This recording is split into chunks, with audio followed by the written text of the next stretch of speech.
अगर मेरे लड़के को सम्मान नहीं मिलता है तो तेरा अभी के तीसरे दिन मैं किसी मुख्यमंत्री के आवास पर या राज्य सरकार के आवास पर मैं आत्महत्या करने के लिए तैयार हूँ। शहीदों की चिताओं पर लगेंगे हर बरस मेले, वतन पर मरने वालों की बाकी यही निशान होंगी। नमस्कार, मैं हूँ उज्ज्वल सिंह और आप देख रहे हैं यूपी न्यूज।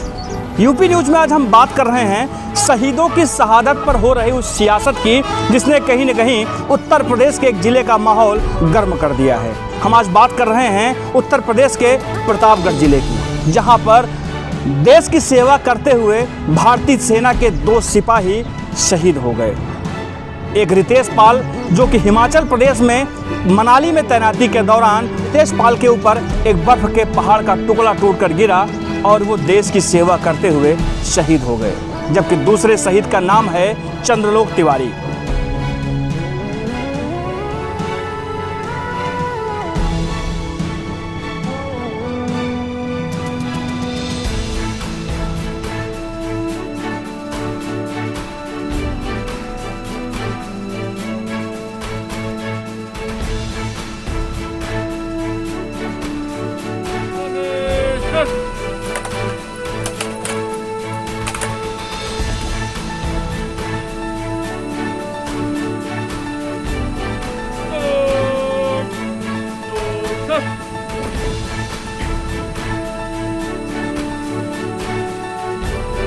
चंद्रलोक तिवारी राजस्थान के जोधपुर में तैनात थे। ड्यूटी के दौरान ही अचानक चंद्रलोक तिवारी की तबीयत बिगड़ी और उन्हें इलाज के लिए हॉस्पिटल ले जाया गया, लेकिन डॉक्टर उनको बचा नहीं सके और वो भी देश की सेवा के लिए करते हुए शहीद हो गए। लेकिन इन 2 शहीदों की शहादत पर सियासत शुरू हो गई है।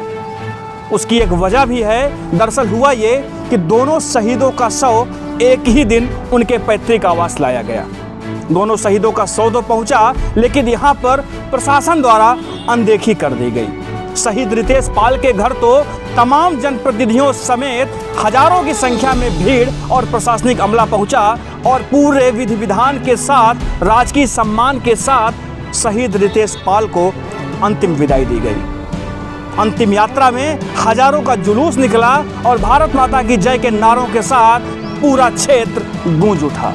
जबकि शहीद चंद्रलोक तिवारी के बारे में सारी व्यवस्थाएं इससे इतर रहीं। ना तो वहां पर कोई प्रशासनिक अधिकारी पहुंचा और ना ही उनकी अंतिम यात्रा में जिले का कोई बड़ा जनप्रतिनिधि। कोई नहीं आया था इसमें। एसडीएम साहब बाद में आए थे। जब आधी रास्ते हम लोग पहुंच गए तो एसडीएम साहब 1 किलोमीटर दूर पे जाके मिले। फिर रास्ते कुछ दूर देलूपुर के पास साथ गए, वहाँ से एम्बुलेंस दिलवाए देलूपुर में, फिर वहाँ से अपना विदाई करके चले आए। जी नहीं, कुछ नहीं किया गया। दूसरे दिन हमारे विधायक जी आए थे, 50,000 रुपये दाह संस्कार के लिए दिए। पक्ष विपक्ष के सब लोग आ रहे हैं, लेकिन कोई मदद के लिए नहीं है। सब यही बोल रहे हैं कि चंद्रलोक तिवारी को शहीद का दर्जा दिया जाए, इसके लिए हम मांग करेंगे। हालांकि अंतिम संस्कार के बाद विधायक रानीगंज धीरज ओझा, पूर्व विधायक ब्रजेश मिश्र सौरभ और तापगढ़ के विधान परिषद सदस्य अक्षय प्रताप सिंह गोपाल जी उनके घर पहुंचे। शहीद के परिजनों से इन नेताओं ने मुलाकात की और उन्हें हर संभव मदद का आश्वासन दिलाया। पूर्व विधायक ब्रजेश सौरभ ने मांग की कि शहीद चंद्रलोक तिवारी को शहीद का दर्जा दिया जाना चाहिए और वो सभी सुविधाएं, वो सभी सम्मान मिलने चाहिए जो शहीद रितेश पाल को सरकार द्वारा मुहैया कराए गए हैं। कि इस तरीके से भेदभावपूर्ण एक जिला 2 शहीद और 2 शहीदों के साथ अलग अलग व्यवहार, अगर इस तरीके का व्यवहार है तो निश्चित तौर पर ये भेदभावपूर्ण व्यवहार ये कतई स्वीकार इसलिए नहीं किया जा सकता कि एक तरफ सरकारी अमला, नेताओं और अन्य समाज सेवियों का एक बहुत बड़ा मेला और एक तरफ एक बॉडी चंद्रलोक तिवारी जी की आती है, वो भी शहीद हुए, वो भी ड्यूटी करते हुए और डिहाइड्रेशन जैसी बीमारी ड्यूटी करते समय हुई, तो शहीद का दर्जा उनको ना दिए जाने की बात सुनकर के मैं भी आहत हूँ। आखिर ये क्राइटेरिया बनाने वाले लोग क्यों ऐसा भेदभावपूर्ण काम कर रहे हैं, ये विचारणीय प्रश्न है। चंद्रलोक तिवारी का परिवार भी वो अपेक्षाएं कर रहा है कि उनके भी परिवार को अपने बेटे की शहादत के बाद वो उचित सम्मान मिलेगा जिसके कि वो हकदार हैं। लेकिन उन्हें वो सम्मान प्रशासनिक अधिकारियों की उपेक्षा के चलते नहीं मिल सका।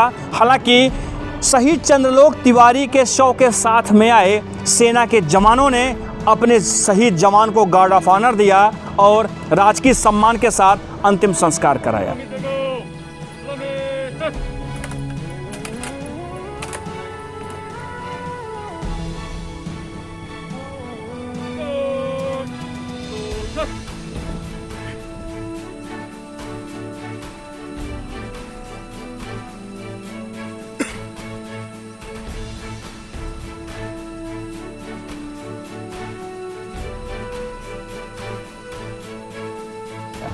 लेकिन जिले के किसी भी प्रशासनिक अधिकारी के वहां न पहुंचने को लेकर के सेना के उन जवानों में भी आक्रोश था जो चंद्रलोक तिवारी का शव लेकर उनके घर आए थे।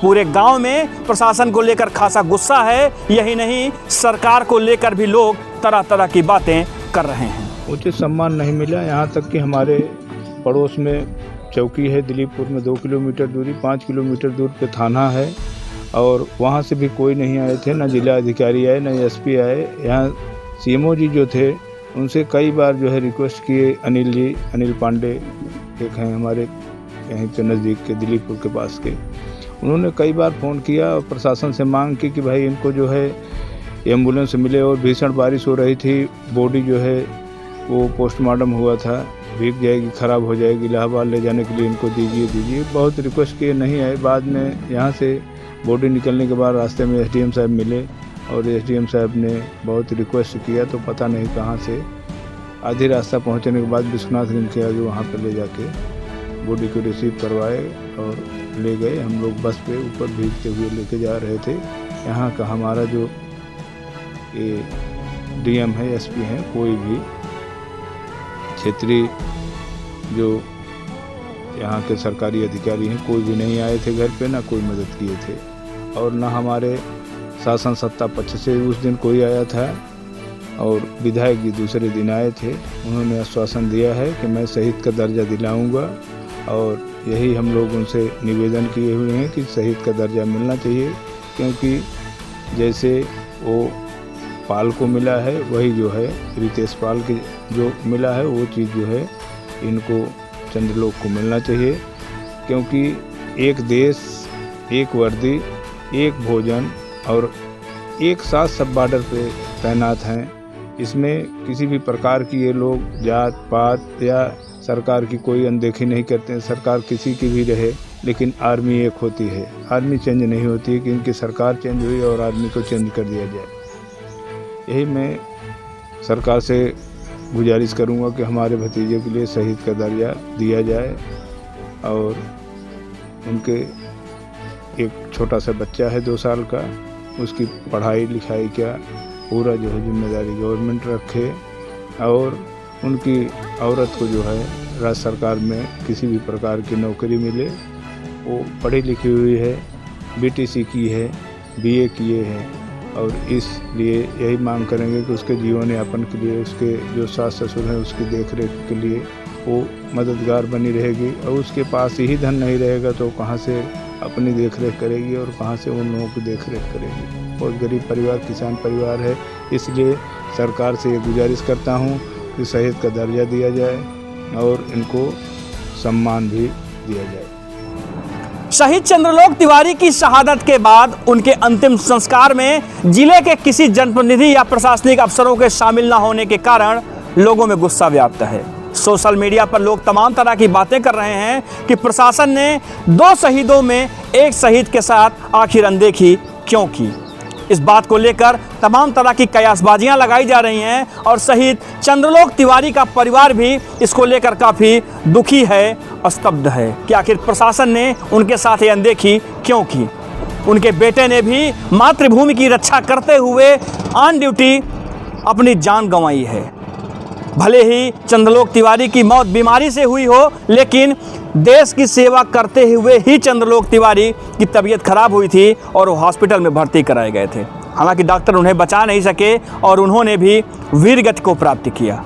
इसके बाद भी जिले के प्रशासनिक अधिकारियों द्वारा चंद्रलोक तिवारी के और उनके परिवार की उपेक्षा अपने आप में एक बड़ा सवालिया निशान है। मुझे कोई सम्मान नहीं मिला, कोई सरकार नहीं आए, कोई मंत्री मेरे यहाँ नहीं आए, CMO नहीं आए, SDM कोई नहीं आए। मेरा लड़का रहे क्या कहते उसकी डेथबाजी भीगती रही, एम्बुलेंस नहीं मिला। एम्बुलेंस हमको देलूपुर के बाद दिया गया, उनको कोई सुविधा नहीं, कोई चीज़ नहीं, थाना इंचार्ज नहीं, चौकी नहीं, कोई कुछ नहीं। मेरे यहाँ कोई आया नहीं। मिलिट्री के जवान 5 आए, अपना सम्मान दे के चले गए।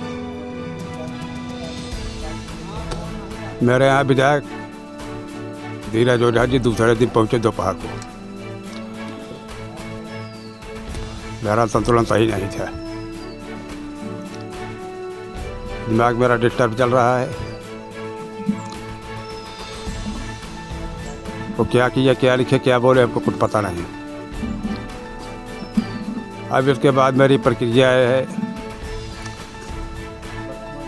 मेरे लड़के को सेना का सम्मान मिलना चाहिए, हमारी बहू को नौकरी, हमारे नाती को शिक्षा। गर्व है लेकिन दुख भी है। वर्दी एक होते हैं, वर्दी 2 नहीं होते हैं। वहाँ से बकरे एक गाड़ के पानी पिलाए जाते हैं, रहते हैं। पास को सम्मान मिला, मेरे लड़के को सम्मान नहीं मिला।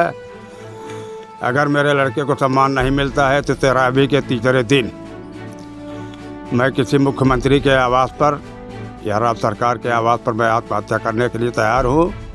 इसको राज्य सरकार है, मंत्री जी अपना अपना सोच समझ के अपना कार्य करें। लोग सूबे के मुखिया योगी आदित्यनाथ से मांग कर रहे हैं कि शहीद चंद्रलोक तिवारी के परिजनों को भी वही सुख सुविधाएं, वही मदद मुहैया कराई जानी चाहिए जो आम तौर पर शहीदों के लिए मुहैया कराई जाती है। यूपी न्यूज़ के लिए प्रतापगढ़ से उज्जवल सिंह।